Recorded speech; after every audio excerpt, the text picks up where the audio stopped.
Episode 13, Adarian Barr. Welcome to the Oxidative Potential Podcast, where we discuss all things sports science and performance. I'm your host, Matthew DeRoche, and with me is my fellow co-host, Phil Patterson. Enjoy.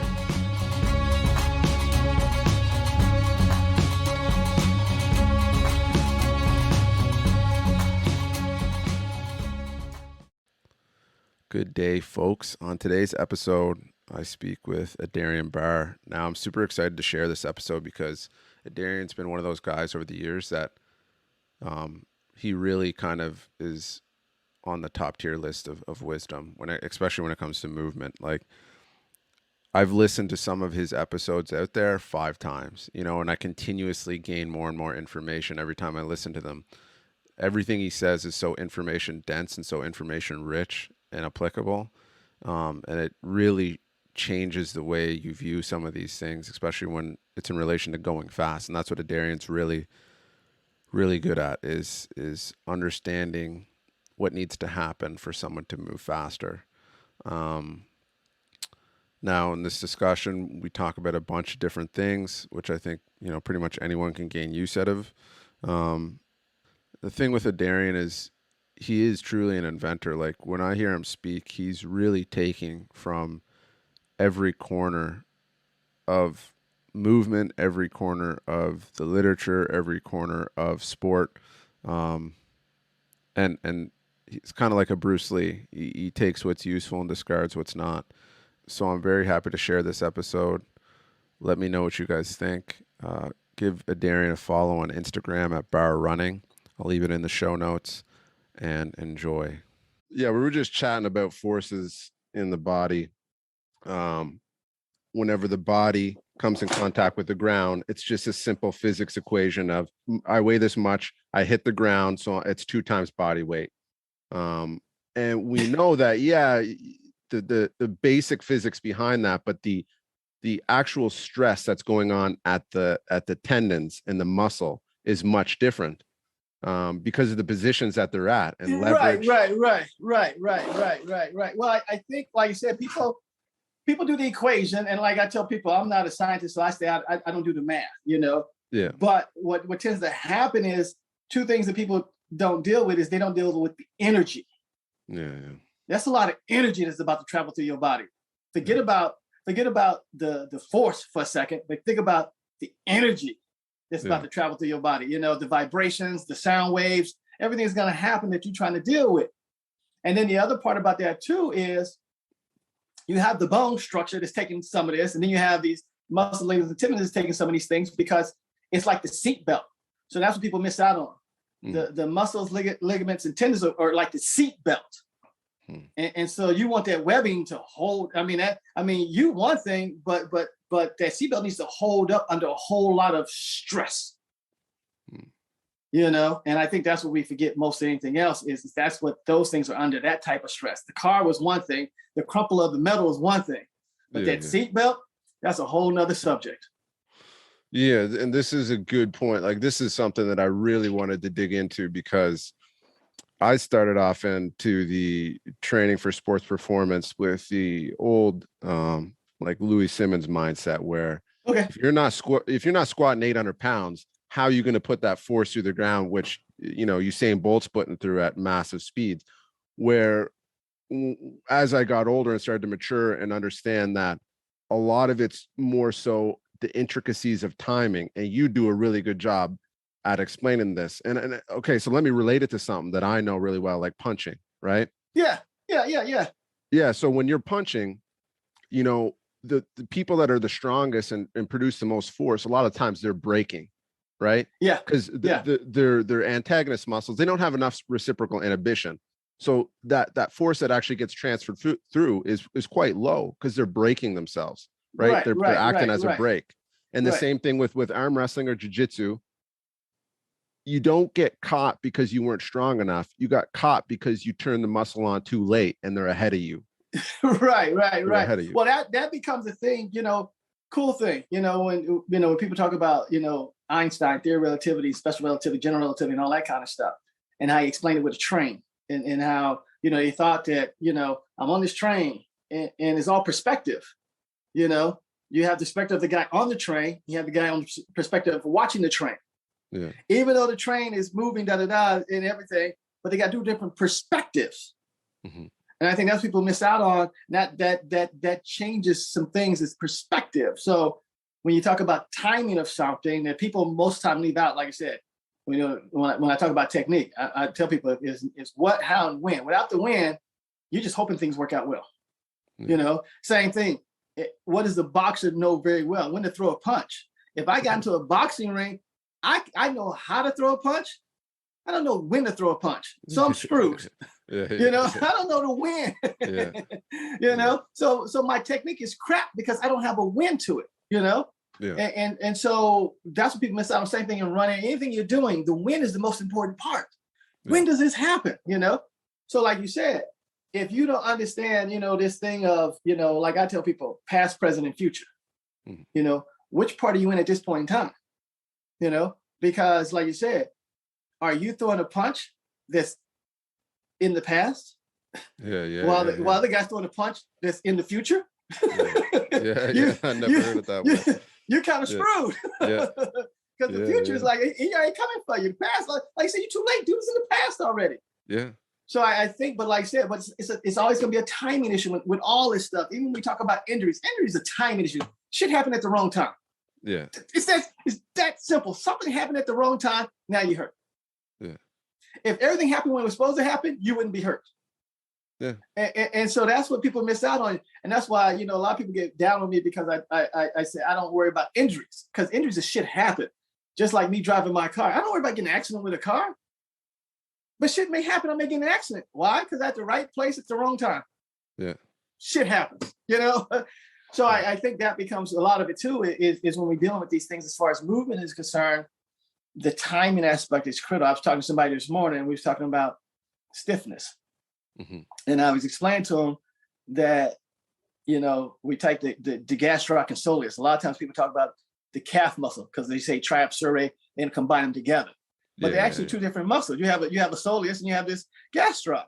And if you look at the structure of it, where the Achilles comes out of the gastroc, and then you see the soleus ties into it. And so you go, you have to think like, well, why is it tied into it at that point in time? It's a timing issue, you know? Because then if it was tied up too high and you yanked on it, all it's gonna do is yank on the gastroc. That's no good. So I gotta be in this, I gotta be in this point for the right timing, you know? And so we was talking about that and everything, and you watch people do, you know, calf raises. And most of the time I tell people that's a class 1 level. You need a class 2 if you want to do something, you know? But people never look at like what changed. Well, the timing changed. When am I going to yank on this thing? You know, when am I going to yank on this soleus is going to change whether it's a class 2 or class 1. Timing. The soleus is the soleus. Yeah.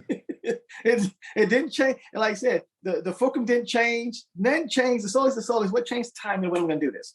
Yeah. You know, so I think, and that's what people don't practice. When people talk about body mechanics and things like that, I'm working on my mechanics. I say, what about it? So explain what you're working on. Working on knee lift. Okay. When are you gonna lift the knee? When are you gonna stop lifting the knee? Yeah. You know, I'm working on hip flexor strength. Okay, cool. Yeah. Did you know those things don't need to be strong based on leverage? You know, I mean, but that's what we get into these things about, like I said, somebody read the equation, you know, force equals mass time acceleration. Yeah. So I'm gonna increase the strength of something to increase the force, but the force is after the fact. I have to accelerate the mass first. And then I can determine, I have to accelerate the mass. Yeah. And so once I accelerate, that same thing in boxing. What's the difference between an 8-ounce glove and a 16-ounce glove? The mass. Yeah. No, that's very true. So what's gonna so you know, if I'm a heavyweight wearing a 16-ounce glove, I'm about to murder you. Yeah. Versus a heavyweight wearing an 8-ounce glove. Yeah. The acceleration is the same. The mass changed. Yeah. And as people, we can't change the mass of our hands or feet. Yeah. We can only change how fast we accelerate them. And that's something that I see kind of lost, even whatever the sport is, especially in endurance sport. There's a large shift now towards, like, you know, weight training, People are moving towards weight training to improve performance, and inherently, like we were talking about earlier, you're trying to train something that you ain't ever going to see in a weight room, right? No, The no. speeds that you're moving at, like let's just take running for example. The amount of time you're spending on the ground, let's just say for a middle distance runner, 200 milliseconds. What Right. in the gym do you do that has any force output in 200 milliseconds from start to stop? You know what I mean? And but Yeah. train things and I'm not saying that slow training is slow eccentric, and I'm not saying these things can't benefit. But when you're talking about improving performance, when you look at the long term, most of it's going to be neurological and coordination. And that's what should be, being Yeah. chased, Yeah. looking for. Well, yeah. I mean, even that there, where like a lot of times we tell somebody about strength training, they lose their mind when you say and nobody said there's no benefit from it. Yeah, You know, exactly. Yeah. there's a benefit to increasing capacity. There is a Yeah. benefit. Yeah. Basically strength training, you're increasing capacity to do more work. Yeah. And so if I can do more work, that means in my workout, I mean, why do people take steroids? So I can recover and work again, recover and work again, recover and work again. The more work I get done, the better I'm going to be. So weight loss is the same thing. I need to increase my capacity to do work. Yeah. If I can do that, I can work out again sooner and harder. I get better. Yeah.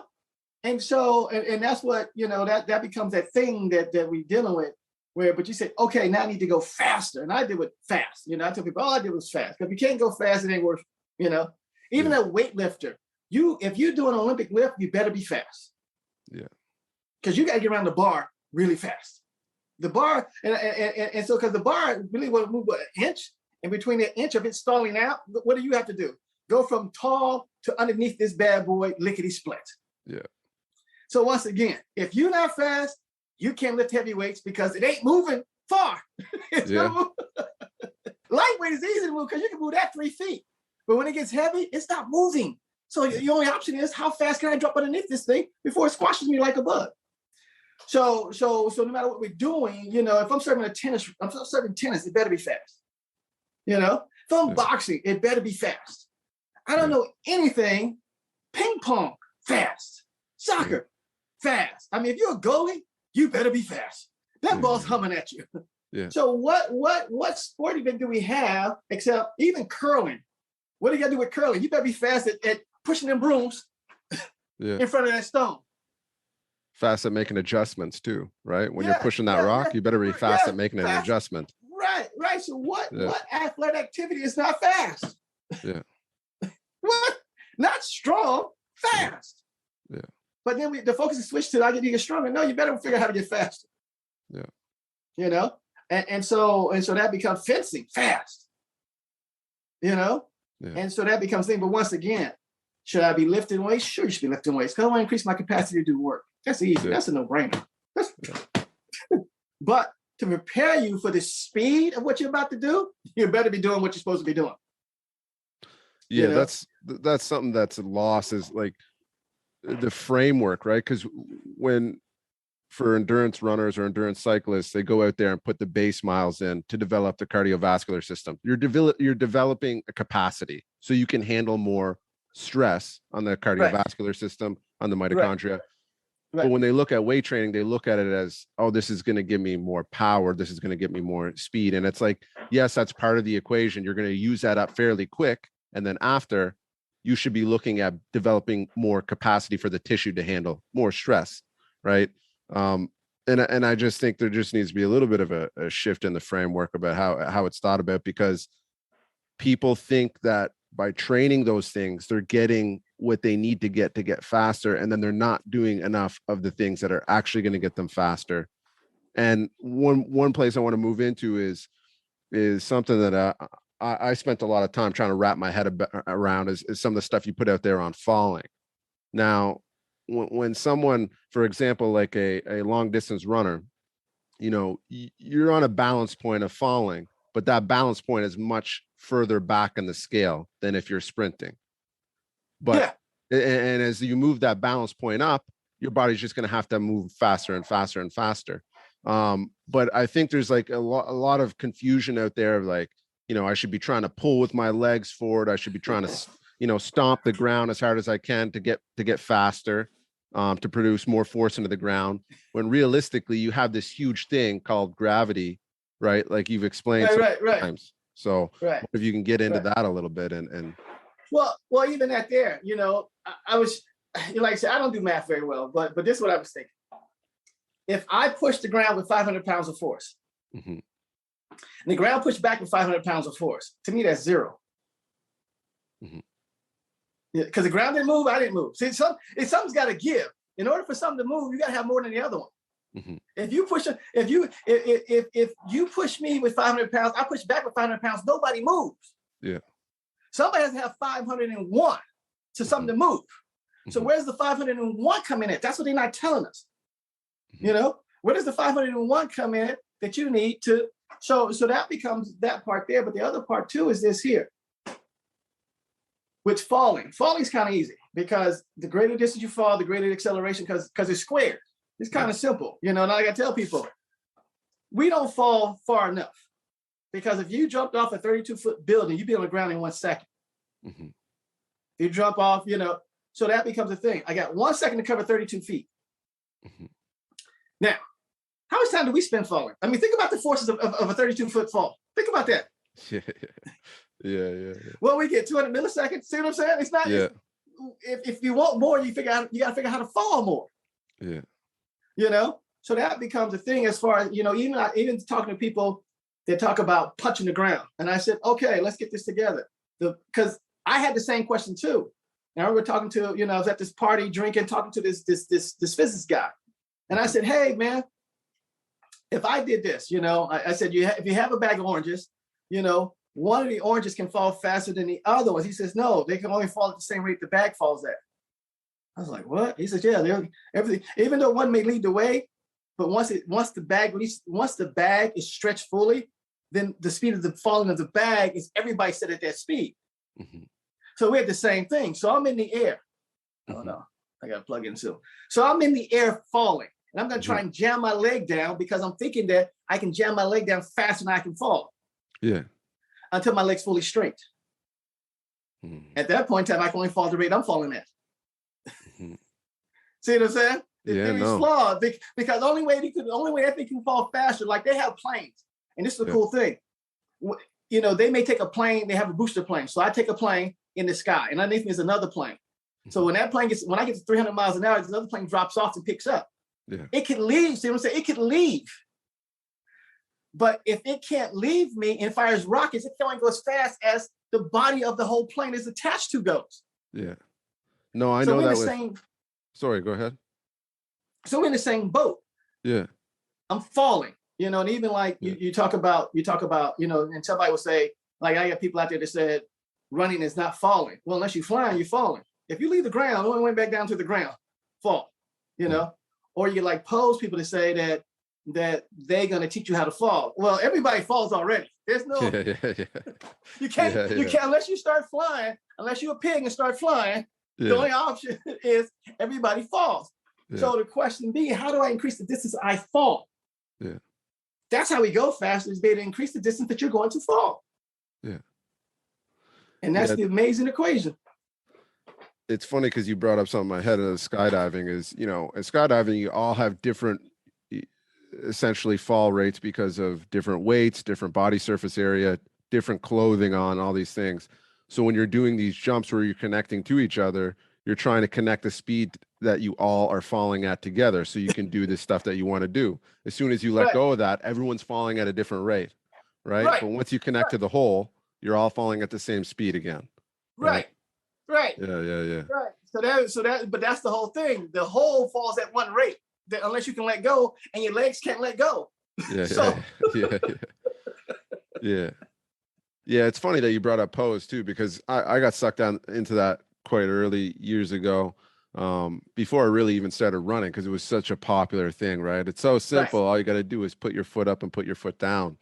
But yeah, I think now that people are starting to realize, like, hey, there's a lot more going on than just trying to lean your body over. It's about things, especially like you talk about, like shin angles, right? So this is something I've actually focused in a lot with with I don't want to call it cueing for running, but it's a very simple thing to say to someone, because you can say 4-foot strike, you can say all these things, land under your body. People don't know where they're landing at with their foot in front. They can't reference it. But if you say, right. if I say, don't let your shin go in an open angle, keep it vertical whenever you're coming down, you can't handle anything more than vertical, right? Because you're going to be going too fast now. But we're trying to hold the speed. So you put that down vertical, and it's going to be extremely advantageous for your economy in these things. But yeah, let's get into shin angles a little bit, because I think this is something that it took me a long time, and I never figured out this until, and I've read this in the research with biomechanics. Oh yeah, shank angle, all this stuff, but it never made sense to me until you started talking about acceleration and shin angles. And when you're focusing on that shin angle and you're focusing on that fine balance point, it's already calculating it for you, right? Right. Well, I think, the whole problem is what I tried to add in was the rate of change. Yeah. Because what's happening is, as we move forward and rotate, it's changing. And if it doesn't move, like you said, if your shin angle stays right here, that's your set speed. Yeah. You know, that's the set speed. So if I can open the door a little bit faster, I can go through the door faster. Exactly. You know, if I open the door at the same speed, then that's the speed I go through the door at. So the shin angle to me is the gateway to to everything else. If the shin angle changes fast, that means I can go through the gate fast. Go through the gate fast, I can go fast. You know. So, but I think that's what the literature doesn't say. It doesn't say the change. It just talks about the angle. A lot of times people say positive shin angle. You know. Okay, but it's going to change. It's not going to stay where it's at. It's going to change. Even if you do a vertical jump, it starts low and comes back high. It changed. Yeah. You know, if you're running, it changes. If you block start, it changes. And so that becomes the thing, is that and what people, and it's funny, people never ask that next question, you know, because let's get into leverage a little bit. Why does it need to change? Well, that's where my leverage is coming from. Mm-hmm. Because other than that, all you have, because we talk about this whole thing about force and manufacturing force and trying to push the ground harder, you know, but all you really have is the ability to change the angle, which changes the leverage points, which changes the pressure you're going to put down to the foot. I mean, think about that for a second. If this vertical, I mean, like I said, like anything else, if my shin is vertical and my foot's here, the best I can do is press down, right? Or I can try and squat. Now, if I squat down, I'm taking weight off the foot, because now the weight's going behind the foot. Yeah. So now, all of a sudden, if the shin goes forward, that's just like taking a crowbar and mashing on something. You just increase something. Yeah. And based on that increase, your body has input now I can get an output. Yeah. And that's what people miss. So if that's a fast change, fast high input, then I get a fast high output. Yeah. Now I can do what? Leave the ground fast, get back down to the ground fast. Now, boom, I just got faster.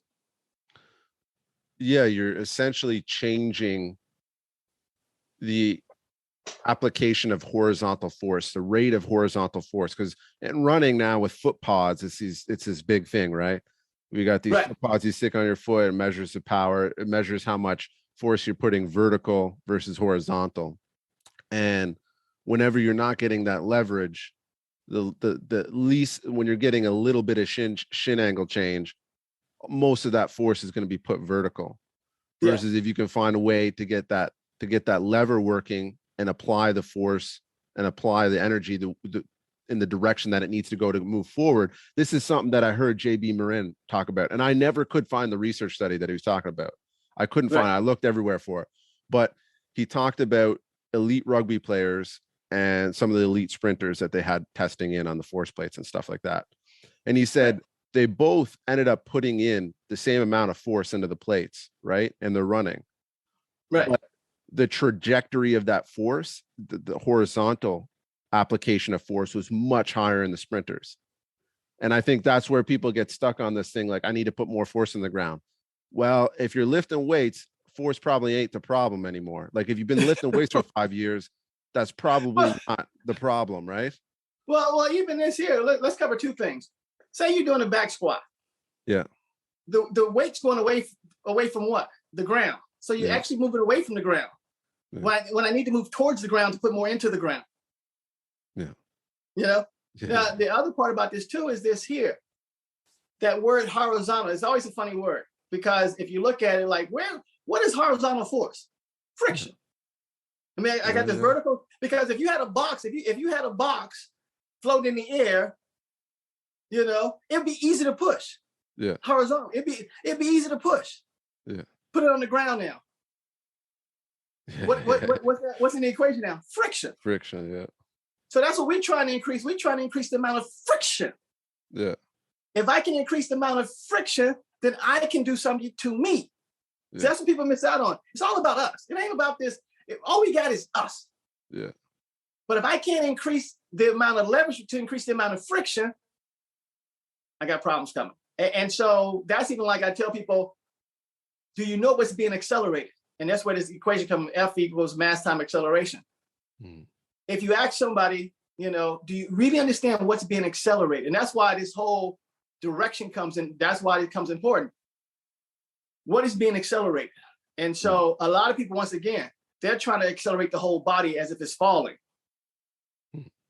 When I don't want to accelerate the whole body now, I want to accelerate a portion of the body. And so by accelerating a portion of the body, I can accelerate another part of the body. And so that comes in with, you know, what am I really trying to accelerate? Well, I want to accelerate my hip. I really want to accelerate it. If I accelerate my hip, everything's will be good. And people say, we are accelerating the hip. Well, not really. And so if you look at somebody running, and you'll see that they get to a certain point, shin angle changes, hip starts to go forward, and then the hip, boom, explodes forward. And then the whole body goes forward because now the hip is pushing the torso forward and dragging everything along with it. Versus you see somebody where the knee extends. When the knee extends, the hip doesn't explode forward. You move forward because your foot came off the ground. Yeah. But not because you got accelerated forward. Yeah. So that becomes the equation. What am I really accelerating? That's what we never discuss because we just put that equation out there. And it's hard to use that equation when we really start talking about leverage and torque and rotation because the math gets kind of hard. It doesn't say F equals M times A anymore when we start talking about torque and rotation. It's some other numbers got to come in there. Yeah. Above my pay grade. But that becomes the thing is like, what am I really accelerating? You know, what am I really trying to accelerate? Well, I'm trying to accelerate my foot back to the ground. And if I can accelerate my foot back into the ground, if I can move the shin angle fast, then I can accelerate my hip fast. If I can accelerate my hip fast, then I can go forward fast. Yeah. If I try to act as I'm using my body like I'm pushing a sled, that's where F equals M times A comes in, and that's not fast again. Yeah. You know, so I think that becomes part of it's just different things about, you know, nobody's never said, why is the shin angle change so important? Well, it's not that I want to increase, I got to increase friction. My foot has to stick into the ground. The more it sticks into the ground, not push the ground, but the more it sticks into the ground, then I can put more into me. Yeah. That becomes the whole question. How much can I put into me? Because gravity's weak. I mean, think about it. Gravity's really weak. And I tell people that because you feed yourself every day. You get out of a chair every day, you know? So how strong is gravity that I can feed myself? It's not very strong. How strong is gravity that. So with levers, this would be the levers. The input is the output. Well, where's the input coming from? It's coming from me. So the greater input I put into me, the greater the output is going to be for me. Yeah. It's simple. So I need the shin angle to change to increase the leverage to put more into my foot so that I can put more into me. Yeah, and this is something I picked up back when I was, I inherently noticed this, but I didn't know what I was looking at. When I was younger and I wanted to learn how to, you know, why does some guy that's like, you know, 5'6" drilling these 6'2" guys in hockey and not missing a beat, or in football? Like, what is it about them? Oh, it's the center of mass is lower. But realistically, what I started to figure out is they were getting in this accelerated position and that they couldn't maintain if they weren't going to collide with that individual. So they're picking up such a high rate of acceleration, right? Because they know that whenever they collide with that individual, that's going to right them back up. Right? It's all good. And I couldn't figure out, how are they producing so much acceleration, you know what I mean, in a short period of time? But it's that shin angle change. They were getting the levers to work in their favor. Anyways, I when you start to see it, in everything you do, pitching, everything you do, everything. Right. I mean, think about rugby when they're in the little, what they call a little scrum thing, little circle thing. Yeah. You just gotta get low. Yeah. Your shin better be low, because what? If they're not low, you're losing this battle. Yeah. So that becomes a thing that and like I said, a lot of times people say low man wins, but they never say what's supposed to be low. Yeah. And you got a guy that squatted low, but shins are high. Well, you're the high man now.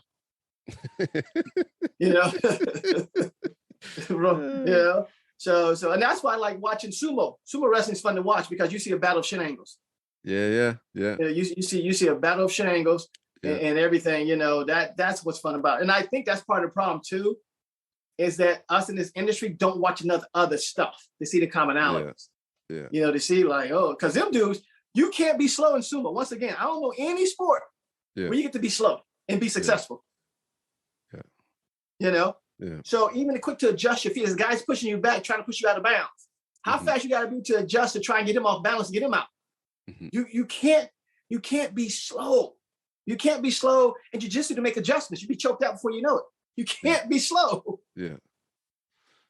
But like you said, it's one of those things that people, like you said, and that's why like a lot of people, what do you specialize in? I specialize in going fast. I don't care what it is. You better go fast. Yeah. It's funny, but it's true, because people, like if you hone in, for example, like if I talk to someone that's an expert in golf, someone that's really, really good, someone that can teach anyone, how to maximize their anthropometrics, to maximize what they're working with. Right. The chances are that individual is good at transferring over teaching about any skill, because to get to that point where you can teach anyone to do anything, you have to understand things broadly and understand how all these kind of mechanics work in an underlying, universal kind of law. Right. And that's why sometimes it's easier to learn. For me, it's a lot easier for me to learn about running and different things like that by studying in other sports, because I'm going to start looking at things with like this baby perspective. Like, I don't know anything about this. I'm paying attention. Right. And that's why they're paying attention to everything, even though you think they're not, they're paying attention. But yeah. What about, like one thing that's come across, that I've learned from you is, managing collisions. I use this word all the time now, because realistically, I love running. I deal with running a lot. Managing the collision of coming into contact with the ground, maintaining momentum, and I don't think people look at it like this. They look at it as this cycle, this revolution, this foot strike. But realistically, you're coming and having a collision with the ground 10,000, 20,000 times a day. Right. Well, I think that's part of the whole thing. Once again, is you have this collision because you left the ground, you come back to the ground. That's the collision. Yeah. And so, how do we handle this? And a lot of it, and it's easy for the body to handle this because we fold up. And that's the whole part. Like, how do I extend the collision, the duration of the collision? If I can extend the duration of the collision, there's less damage to the body. Which was back to the seatbelt. If the seatbelt did not slowly stretch out to allow you to slowly slow down, with basically extending the collision, if the seatbelt locked up and that seatbelt is going to cut through you. Yeah. But what is it doing? And so that's what we're doing, is people don't understand folding up is actually stretching out. I mean, something gets longer when you fold. I mean, think about a wire. It got longer when you bent it. Yeah. So that's part of, that's part of folding up is action. That's like a lot of times people say, you don't stretch. I fold up. That's how I mean, because think about a muscle. This think about a muscle. Think about a muscle that the endpoints are fixed. So how do you stretch something when the endpoints can't be moved further apart? Yeah. Bend them around something. So what can we do? We can fold up. Yeah. We fold up all day long. Yeah. That's how we stretch. Yeah. Making something tight and trying to pull it apart, you don't want to do that, because once again, that's not going to happen. If you at in range, you at in range. The endpoints are not going to move apart. Yeah. So if you really want to stretch something, fold up. Kind of simple. Yeah. I mean, that becomes the whole thing. But I think once again, when we look at, just, a lot, joints are discounted a lot in the body, the lever system discounted in the body, because people, even like talking about, just moving in general, where you have, classification levels 1, 2, and 3. You only get 3 of them. This is not, this is not hard, and then you go 99% of the body is going to be a class 3 lever, which is at a mechanical disadvantage. It's for speed. It's not for multiplying strength. Yeah. But then you have, once again, I want to get stronger. Well, that lever you're using is not designed for that. It's designed to go fast. Yeah. But then you have a class 2 lever, and this whole thing about a class 1 lever. Class 1 lever can go for range or you can go for strength. And this thing about levers, you can't get everything. You either get strength out of a lever or you get range out of a lever. You can't get both of them. Yeah. So a class 2 lever, like say, if you pick up a wheelbarrow, how high do you pick it up? Not very high. Mm-hmm. So that's is limited. The range is limited, but I can pick up a lot of weight. I just can't lift it very high. Yeah. So now, what do you see people doing to train the Achilles or train the calf? They do these high raises. Well, that's too much range. Yeah. You're not in class 2 mode anymore. You're in class 1 mode. And class 1 can go range or it can go strength, but it can't do both of them at the same time. Yeah. So a lot of people are practicing range, talking about they're practicing strength. No, that's a range. That's a range exercise now. That's not a strength exercise. Yeah. But like I said, that's what I like about levers. It's kind of simple. You get range or you get strength. You get fast or you get slow. That's it. You can't get them all at the same time. Yeah. But now, how does the body work these combinations, these levers and combinations to give you these things? For instance, running. Why do I want to put so much lever into my foot to create so much friction? Because my foot needs to stop moving. So I need my foot to stop moving. But now, what has no resistance? My hip. So guess what my hip can do now? It can go fast. But in order for my hip to go fast, I must slow my foot down first. See how the body does that? It's the coolest thing ever. Yeah. Same thing. If I'm pitching, what do I got to do? My foot stops me from moving forward. Yeah. So what can go free now? My hand with the ball in it that weighs a couple ounces. Zoop. So what people don't understand is this here. If you want to throw, a lot of times to go heavier, we lift something heavier to go faster. Technically, you should do something lighter. Because the input, see? Yeah. Lighter input, low input goes faster. High input, heavy resistance goes slower. Yeah. So if I want to train something to go faster, lighten the load. Don't increase the load. Yeah. Yeah, that's funny too, because this is something that inherently I was a huge fan whenever I was younger I still am, but when I started the Marinovich brothers, and their whole system, what they came up was from their own observations and understanding, hey, the guys that are, lifting the most weight in the weight room, why aren't they the best? If weights are associated with performance, these guys should be at the top of the field. And many times they're in the middle of the pack at best. And most of the time they're at the bottom tier. And because they're trying to compensate for what they don't have in timing, what they don't have in the coordination, what they don't have in the ability to apply the levers in the way that they need to be applied. They're trying to muscle through. This is something I see all the time with people trying to push off the ground with the gastroc and instead of letting the Achilles work and do its work.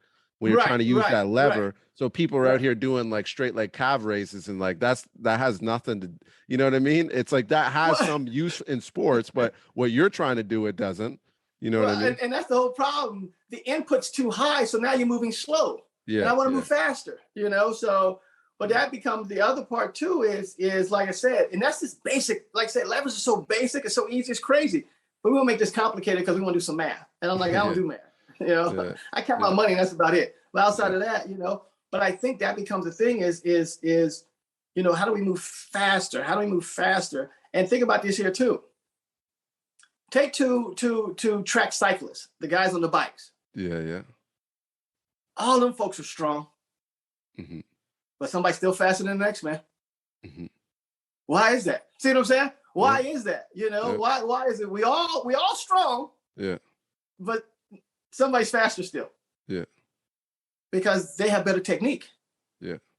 Like I said, once we can get something like that, same thing in football. You trying to tell me the nose tackle is not strong? The center of the football team is not strong? Yeah.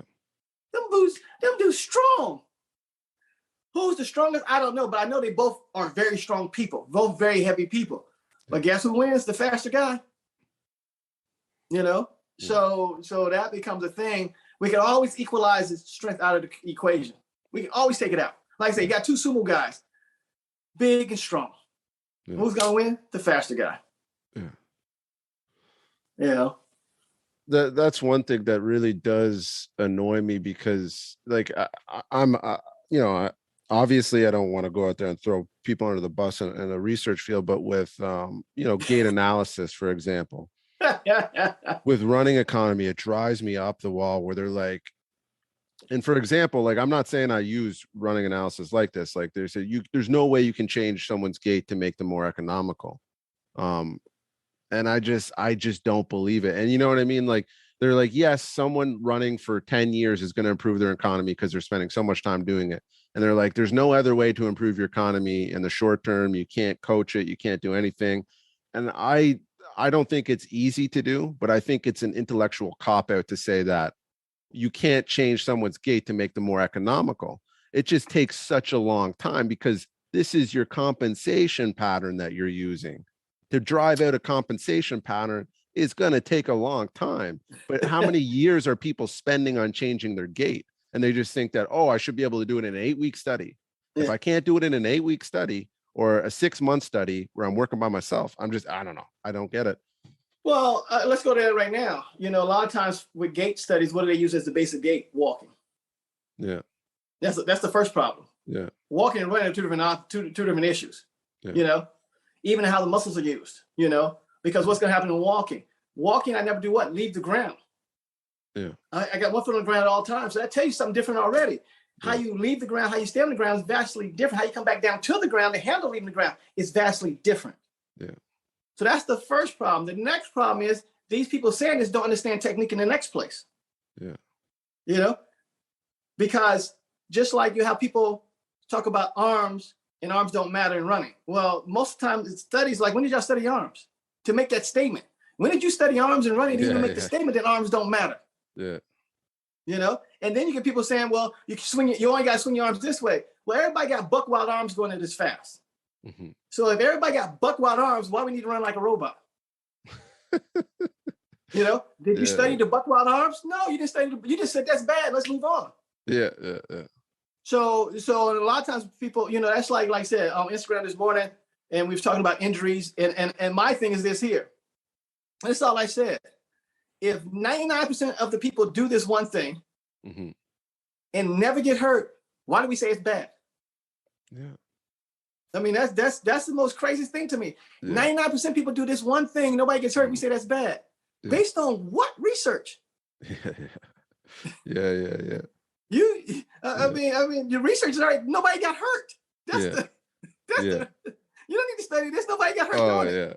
Yeah. So that's what we get into. It's like I call it the bias. We make things up, you know, and that's what I like about levers, because you can't make levers up. Yeah. You can't make up shin angle change. You can't make it up. Either it changed or it didn't change. And based on it changing, we see this. Based on it didn't change, we see this. You can't make that up, you know? Yeah. So to me is why did we start making things up to do research? Because mm-hmm. isn't that what research about? I'm gonna make something up. Mm-hmm. I'm gonna come up with a hypothetical. Mm-hmm. And then we try and disprove the hypothetical. Right? Yeah. Pigs can fly. So what's my hypothetical? Pigs can't fly. Yeah. You know, I got set in the nose, so pigs can't fly, you know. Yeah. I mean, but that becomes the thing, is that research has to be in this thing here, you know, because what happened? I mean, let's go back to knee injuries, you know, mm-hmm. and from knee injuries they came with Q angles. Mm-hmm. And so Q angles was made up. You know, hey, women seem to be hurt a lot, knee injuries. Must be the Q angle. What's the Q angle? Yeah. Yeah. Well, there's something, I saw this and I thought okay. But the whole problem with injuries is what? We don't know what happened to that. We don't even know why the person got hurt. Yeah. I mean, that's the whole problem with injuries, and this business of researching injuries is this here. And same thing. A lot of people be mad with this, but the whole problem is this here. we don't know why the person got hurt in the first place. Yeah. When we talk about non-contact injuries, we have no idea why you got hurt. You know? Yeah. If my knee blows out, it could have been because my dog jumped on me too hard and scratched me. Yeah. And I got a little swelling there. I didn't know I had a little swelling from that. And now all of a sudden I got a problem because I got a compensation mechanism for what the dog did to me yesterday. Yeah. See what I'm saying? We don't know why. Yeah. You know? Yeah. And so and that's why I call it timing. The timing was bad. The timing was bad when the dog scratched me. Bad timing, dog. Yeah. I got a big game tomorrow. Bad Yeah. shit happens. Yeah. You should have scratched me during the off season when I got, you know what? It's just bad timing. Yeah. No, it's funny because this is something I see all the time, and I've been in physiotherapy clinics. You know, I did a sport that was rough, so I spent a lot of time, you know, trying to figure out the process of coming back from injury, and a lot of the stuff that I just knew inherently wasn't, like, for example, soft balance pads, right? when your ACL ruptures, the speed at which that happens and the speed at which your body is reacting is much faster than what you're reacting on a balance pad. And research has shown that as well. So if you want to go that route, research has shown it as well. And this is why you need to be on a stiff surface, right? Because your body is responding quicker than what you can on a soft surface. But people still out there go out and use these soft balance pads and say, oh, we're going to prevent an ACL rupture with something that doesn't even mathematically make sense. Right. Well, like I said, that the whole problem is we don't know why it ruptured in the first place. Yeah. But because what we don't factor out is this here. If I think if an injury happens in the soft tissue area, it's because the energy was too much. The energy traveled through it. It just, and like anything else, if lightning passes through you, you're okay. Yeah. If it doesn't pass through you and go back to the ground, you're screwed. Yeah. I think we're the same way. If I hit the ground, I have this energy wave going through the body. Mm-hmm. If it doesn't go through the body, if say it stops at the knee, knee just blew out. Yeah. That's what I think. Yeah. But at the same time, you've done this 99% of the time. You've done this 1,000 times, and all this one time, what you do? Land wrong, energy travel wrong. So what happened? Timing. The timing of the energy getting to the knee is off. It's time, yeah. And because the timing's off, boom, all of a sudden, the knee takes the whole blow from the energy as opposed to passing through the body. That's why missteps generally end up causing the most injuries, right? It's like when you're not expecting it because your body is timing it. Your body's timing something different. It's timing the future. Totally. Yeah. Oops, I wasn't expecting that. Damn. Yeah. You know? Yeah. So, and that's why, even I tell people, I was fortunate I triple jumped, and I triple jumped over 53 feet. And so, and I never, I don't have knee problems to this day. I'm 56 now. I don't have knee problems. I don't have am I fortunate? Who knows? Yeah. But at the same time, I started triple jumping when I was 14 years old. Mm. I didn't stop triple jumping until I was 45. Mm. And so it was on my side. I never had a misstep. I never had a missed timing. That's what I never had a miss, Mm-hmm. Now, part of that too is I watched one of the top female triple jumpers. Mm-hmm. And I think part of what's helped her out is she had a missed time and the body learned. Like, we should have been here a little bit sooner. Mm-hmm. So I saw her jump this one jump and it was like, okay, jump. Next jump, world record. Because the body said, if we catch it right now, we got you. Yeah. And that, I think that's the other part too about performance.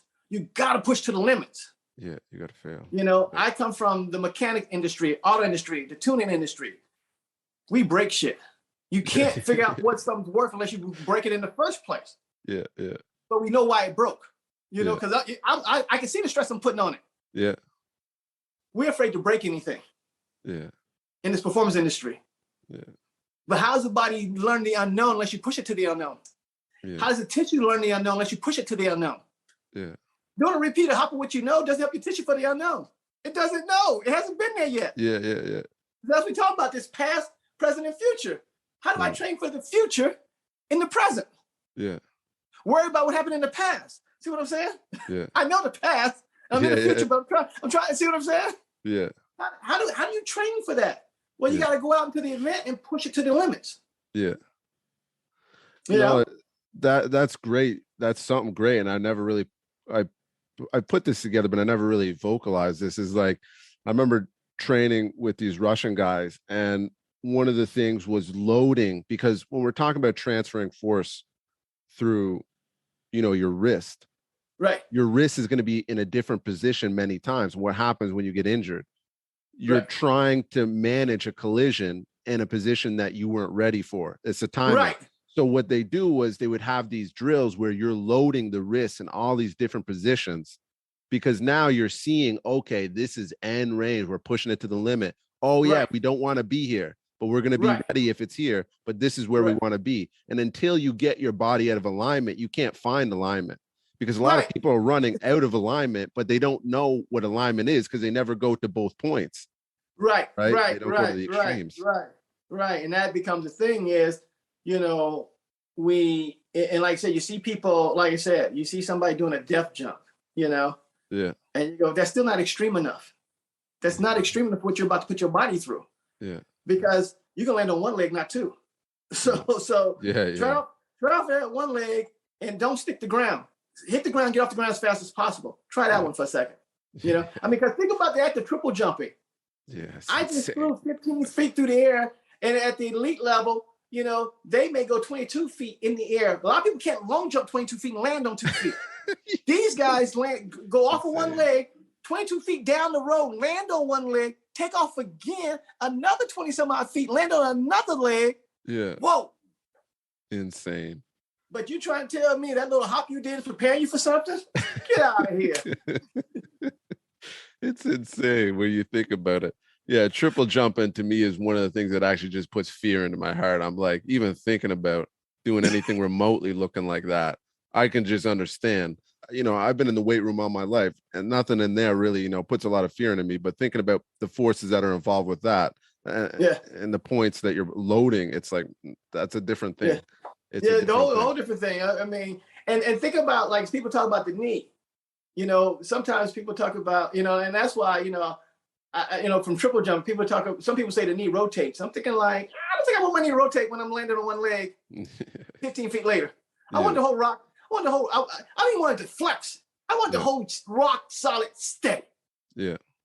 Let my hip twist, let it do something, but my knee, I want it rock solid steady when loaded. I don't want this thing, so that becomes one of these things. Is I think that's part of the problem too, is like you talked about. You got this one training system where we're going to do this under load. Mm-hmm. And we have this other training system where we're going to push the joints to the extreme, not under load. Those are two different examples. Yeah, not the same.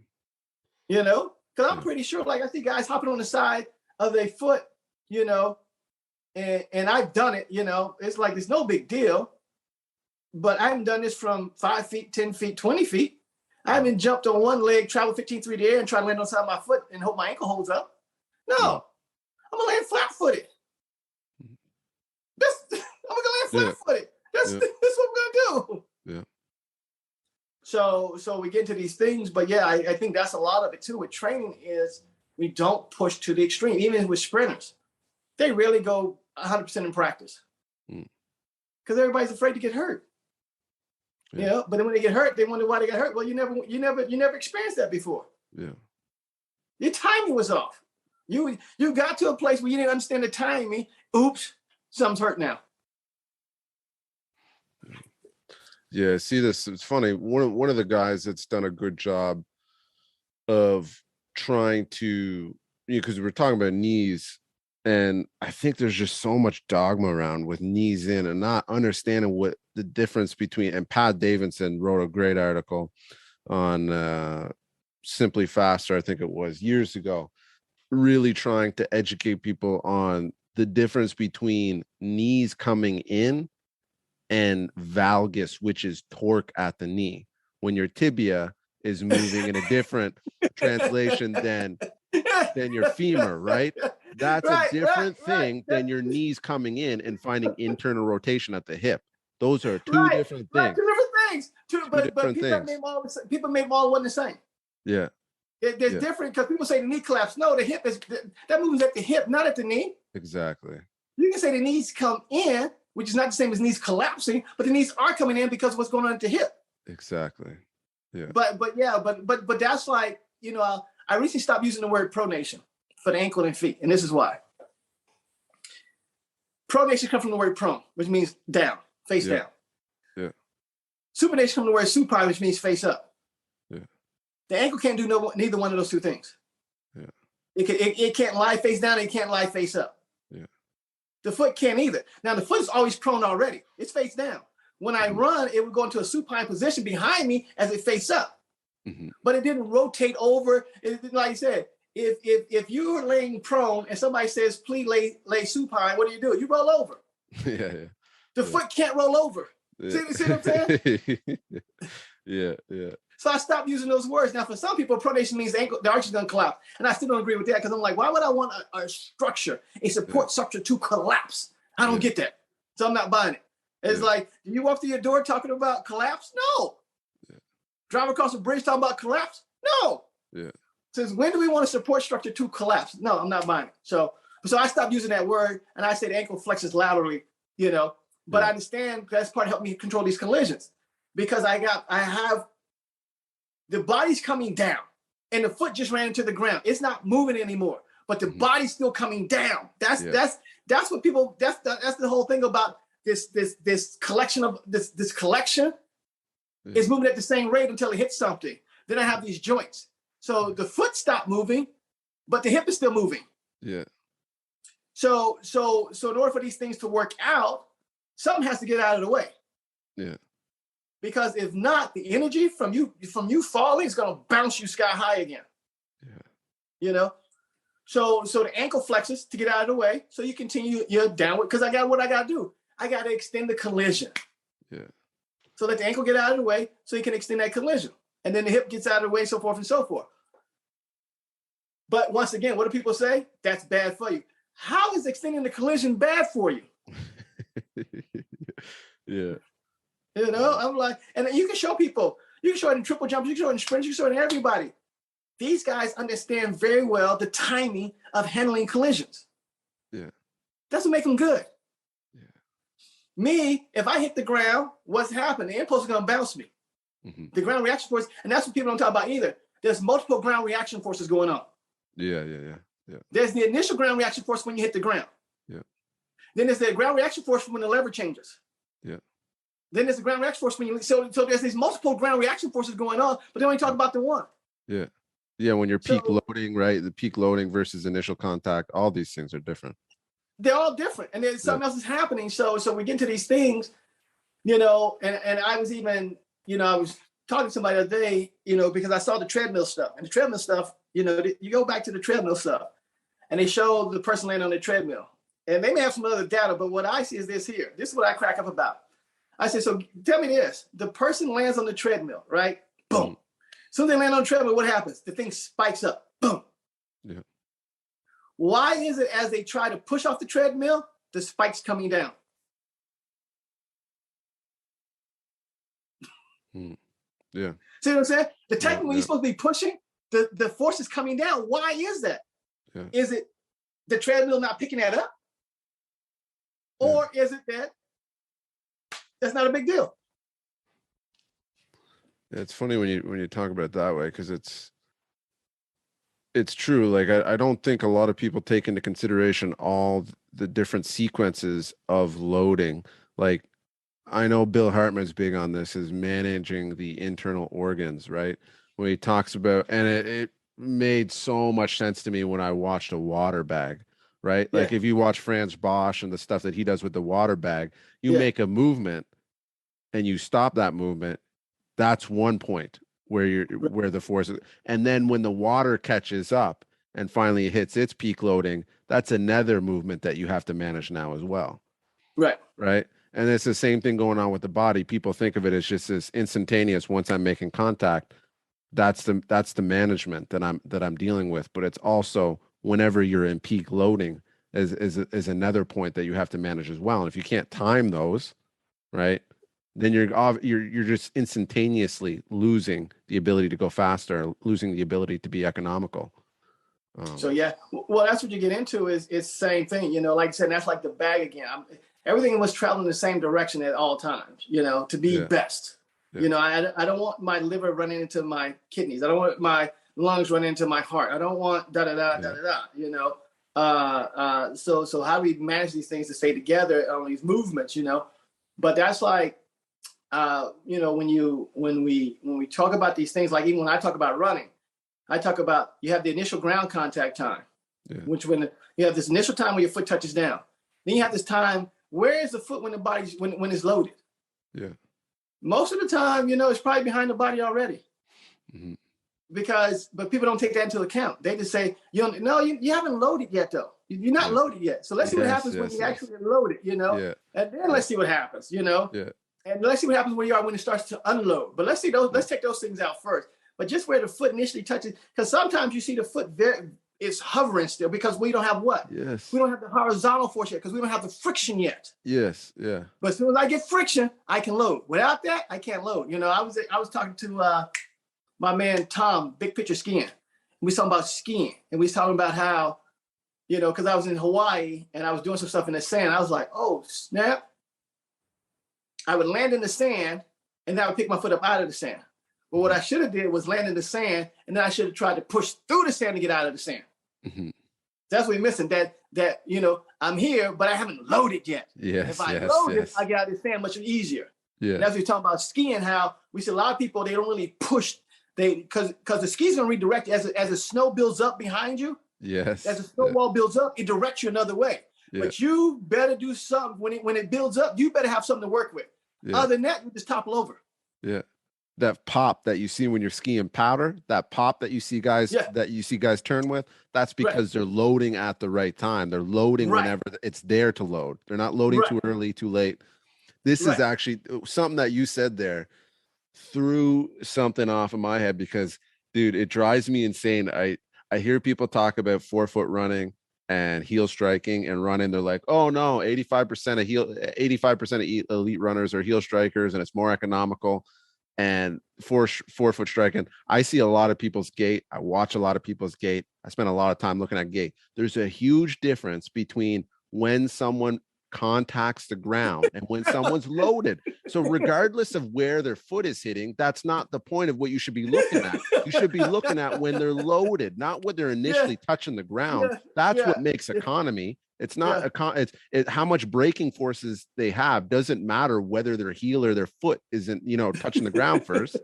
It's where they're loading at relative to their center of mass. Yeah. Anyways, because if your heel contacts the ground first, you get bucked back in the opposite direction if it was loaded. Yeah. If it was loaded, yeah. If it was loaded, you can get bucked back in the opposite direction. So it's like, but that's, you know, but I think part of the thing is, I have a friend, Jen, and we have a broadcast. Actually, we broadcast on Thursdays, you know, and we talk about terminologies. Like I said, I stopped using the word pronation to say ankle pronation or foot pronation because no, that word means prone, supine, face down, face up. And ankle and foot can't do nothing, so I don't use that word anymore. Yeah. I think part of the problem is when we take a word and try to make it fit someplace. Yeah. Just like now, people have a new definition of plyometrics. How do you get a new definition of plyometrics? If the guy that invented plyometrics didn't change it, how do you change it? Yeah. Yeah. And you have a lot of people talking about they doing plyometrics, but that's not the definition of a plyometric. It's not. Verkhoshansky didn't mean these hops as a plyometric. That's not a plyometric. There's nothing to do with plyometric. It's a rate of loading is a specific range, right? For a reason. Everybody, mom talking about they doing plyometrics. That's not a plyometric. It's not a plyometric. Yeah. The whole point of a plyometric is to engage a specific type of reflex, and you're not going to do it unless you're loading at a specific rate, right? But everyone wants to say it. It drives me up the wall. That's why I stopped using certain words. I just don't use them anymore. Like, that's not that to me, so I don't use it anymore. Yeah. You know, even like the word elastic. Elastic is a good word because and to me, like things work both ways. It's like levers work both ways. I can use levers both ways.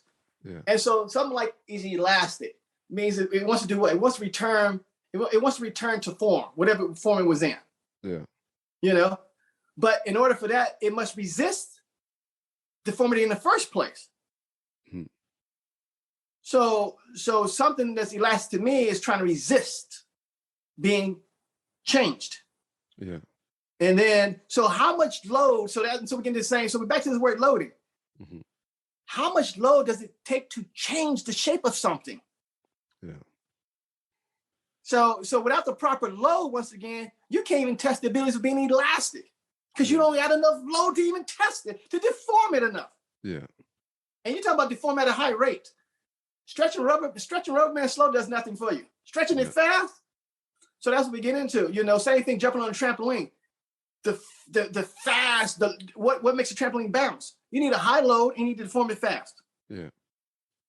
So we back to the same thing we started off with. Timing. Yeah. Yeah. And it's just like, okay, so this is one thing. All right.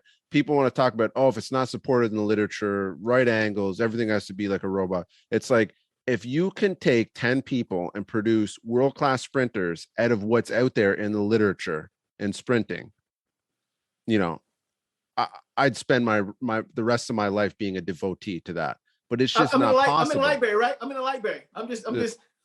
But think about it this way too. Jonathan Edwards jumped 60 feet in the triple jump, and when he jumped 60 feet in the triple jump, scientists came out and said, if he had done this, this, and this, he'd have jumped 61 feet. Yeah. Well, how come nobody else has jumped 60 feet then? If you guys are so right about this stuff, Exactly. And I think that becomes a thing that the speculation, research is speculation, and so when you go out and try it, just like when they said, hey, if you reduce your ground contact time, by point you run this much faster. Except nobody knew how to reduce their ground contact time. Still don't. Yeah. Still don't. I know, but that's another story. But it becomes that thing of then research jumped on it. Reduce ground contact time. Reduce ground contact time. Reduce ground contact time. Yeah. How do you do that? I mean, because once again, what did we say earlier? You're coming down. Yeah. You're gonna spend this much money based on how you come down. You're gonna spend this much time on the ground. Nothing you can do about it. Yeah. So if the ground contact time is based on this here, then how do you alter that? And so once again, we're talking about that future thing. How do I alter something in the future? Yeah. It's been set up, in the past. Yeah. And this is why I like talking to a guy like you, because you're not chained to, 4-foot heel strike. You're not chained to, what's showing up on the force plate. You take those things into consideration, and it's not like you're just cherry picking. You're taking the things into consideration, but you're trying to solve for the problem. That's what the difference is. You can tell me a metric is associated with what, but how do I get that metric? How do I solve for that metric is the real thing. And I think that people have to understand, like, I use literature too to support how to intervene with something, because I'm seeing a metric and I know, hey, that's not associated with what's good, but how do I change that? I got to solve for that. And a lot of times research doesn't do that. Just like the 4-foot heel strike. It's like, if I take someone that's a 4-foot striker and say, hey, go be a heel striker because it's more economical, is that gonna change anything? What am I actually looking for? What am I actually trying to solve for to make this person better, a better runner? Well, think about this here. Think about this here. I make insoles, and insoles has a thing called pilings, and pilings are part of what they do with bridges. Yeah. And so when you take a bridge, they take the pilings and drive them. They drive them into the ground because they need to anchor it into the ground, mm-hmm. And then they set the bridge on top of it. Mm-hmm. So how do you think I made my insole? Where do you think I got that from? From the literature about building bridges. Mm-hmm. Because what's the arch of the foot? It's a bridge. Yeah. And you have these things that need to be into the ground. Without being into the ground, you can't anchor yourself. You can't create that horizontal. You can't create that friction. Yeah. So once again, part of this thing is, once again, we need to open up into other stuff. Yes. And when somebody says, I'm going to put pilings on my shoes, you should go, oh, yeah, okay, that makes sense.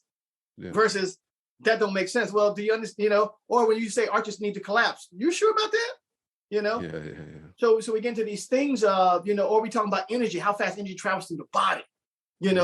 We talk about the force, but we're not talking about the energy traveling. And energy probably can do more damage to the body if it hits something at the wrong time. Yeah.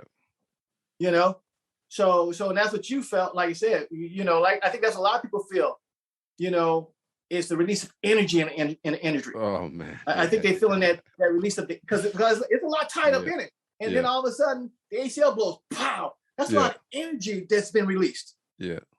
Into the small space. I mean, like once again, ACL tears, you got this energy being released into this small space. It didn't go into the rest of the body and dissipate. It's in this small space. Yeah, that hurts. Yeah. Yeah. It's funny. Like I think about one of the first times I went highlining. Luckily, it was over water, and which is, you're walking on a slack line, right? Right. But you're doing it up high. And, I'd climbed for a bit. I kind of understood the forces involved with it. But whenever that I fell and took a huge fall, and when that high line snapped, I had a new respect for the pulleys and the forces and everything that I was working with.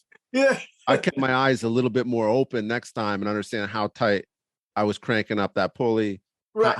when I was using the multiplier, how much force I was putting into it. And whenever you start to understand, some of the forces that are going on with these things, you start to have a new respect and understand, yeah, well, I probably want to load these things at the right time rather than just try to, the old adage way of just beefing up the muscle. Like that's a good thing too. We need tissue capacity. Right.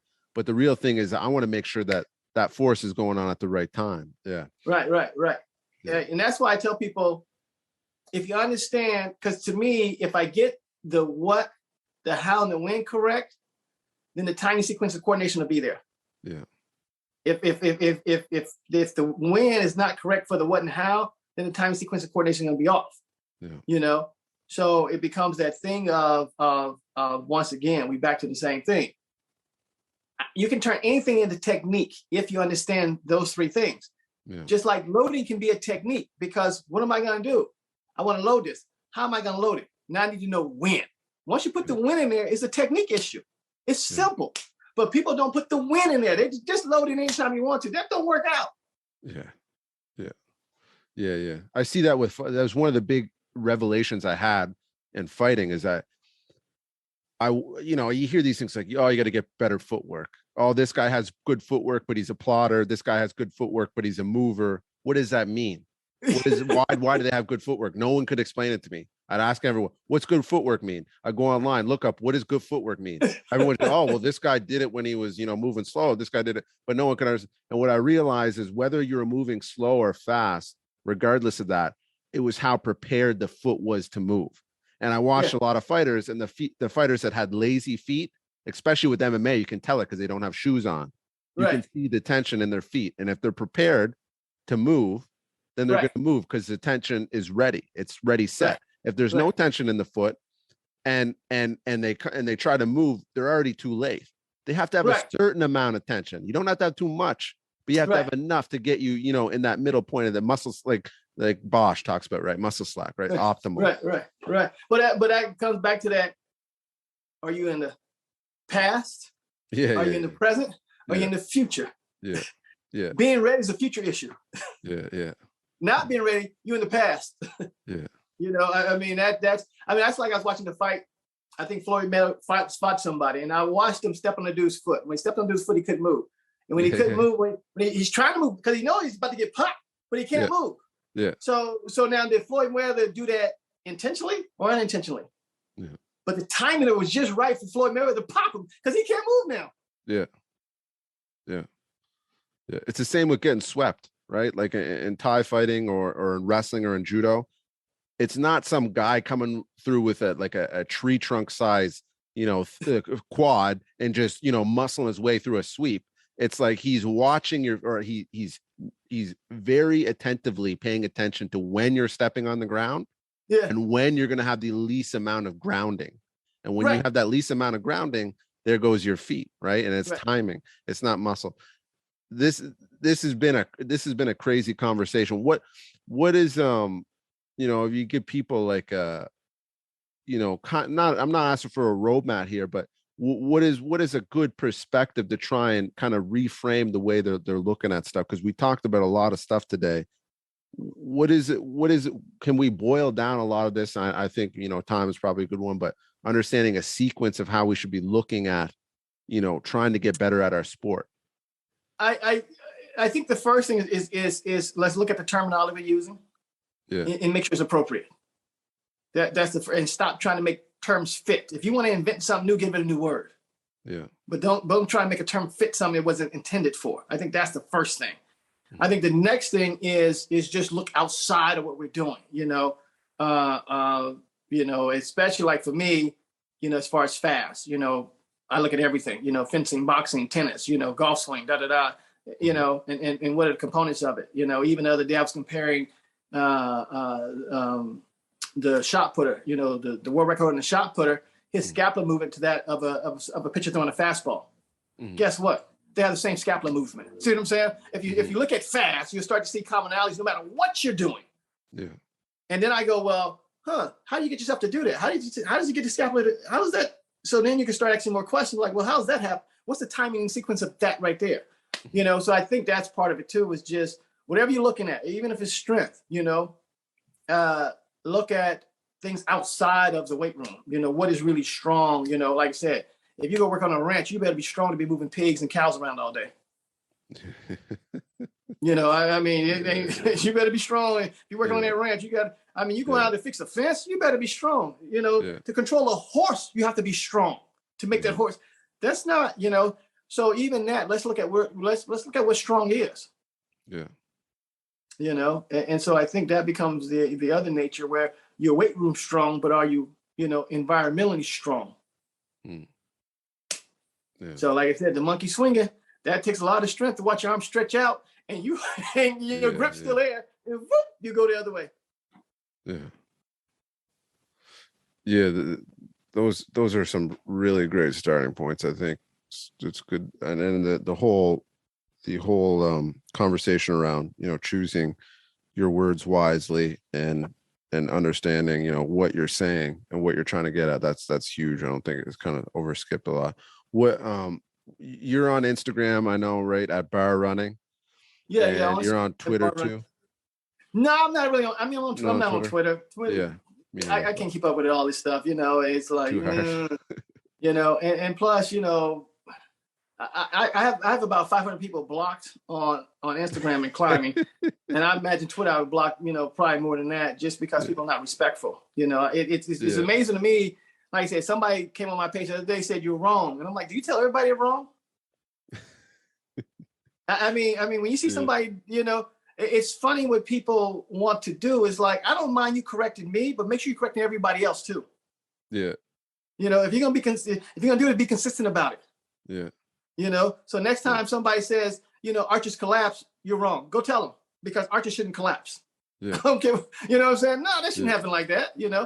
So if you want to go fast, if you want to go see, I have to temper that. If you want to go fast, your arches shouldn't collapse. If you want to go slow, they can collapse all day long for all I care. Yeah. Yeah. Like that's why I had Twitter too. I have it, but I don't even get in there because it's like this place is a vicious pool of like people just trying to tear at each other. I don't know. I was on Twitter back in the day, but I can't even handle it. I go on there, I get anxiety just reading through. Yeah, no, I don't understand too. Like for me on social media, if you don't like what somebody's saying, move on. Yeah. That's why you have your own page. I got my Instagram page because I don't like what people are saying, so I say what I want to say. Yeah. So if you see someone on Twitter you don't like, don't say I don't like this. Just move on. Yeah. I saw something the other day. I don't know why coaches are still doing this. You're not doing it. Move on. If somebody else wants to do it, like I said, if people still want to do, A skips and B skips to try and get faster, go right ahead. I'm not gonna say anything to you. Go right ahead, but don't bother me because I don't do them. Yeah. Yeah, you're breaking the rules there, right? You can't. Rules that don't exist. You can't break rules that don't exist. Yeah, that's funny thing. So you also have a website too, right? And that's where people can get into your courses and your insoles and stuff like that. And this is the whole point of you having a website too. I think it's like, if you do a really good job at explaining all this stuff, but you're doing it for free. Like I understand how hard it is to try and go and glean one bit of wisdom through, 10 years of watching one thing, and you give a lot of this stuff out for free, but people have to be respectful of that. If you want a more detailed information where it's going to come slower and going to hit all the things that you're looking for, then you should be willing to pay for that to some degree, right? Well, that's what I tell people. I think I got almost 8,000 posts on Instagram. Yeah. So if you want to, and it's all free, you can go through all 8,000 posts. Yeah. But if you say, just like somebody the other day asked me to explain leverage to them, that's on Google. If you don't want to Google it, then I'm going to charge you. I'm sorry. You can Google levers. That's a good point. It's free. So that's what I tell people. If you want me to curate stuff for you, I'm going to charge you for it, which is what I did on the website. I curated it for you. But you don't have to pay me on the website. Just go through the 8,000 posts on Instagram. Yeah. No, it's true. It's the same with a lot of people in the space. I think it'd be better served doing it that way, right? Than breaking your back trying to do heavy lifting for. Well, that's like I said. Yeah. But I think that becomes the part too. Like I said, so and I think the website, we just changed the name of it to moving fast, FSST.com, not FS.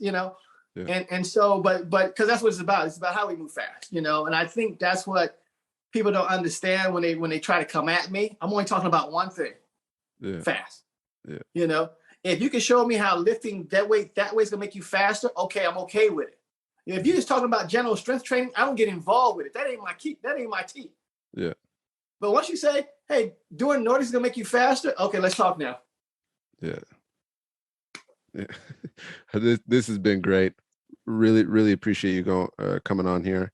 And folks want to check Adarian out. Those are the places: website, and his Instagram, which I'll have in the show notes.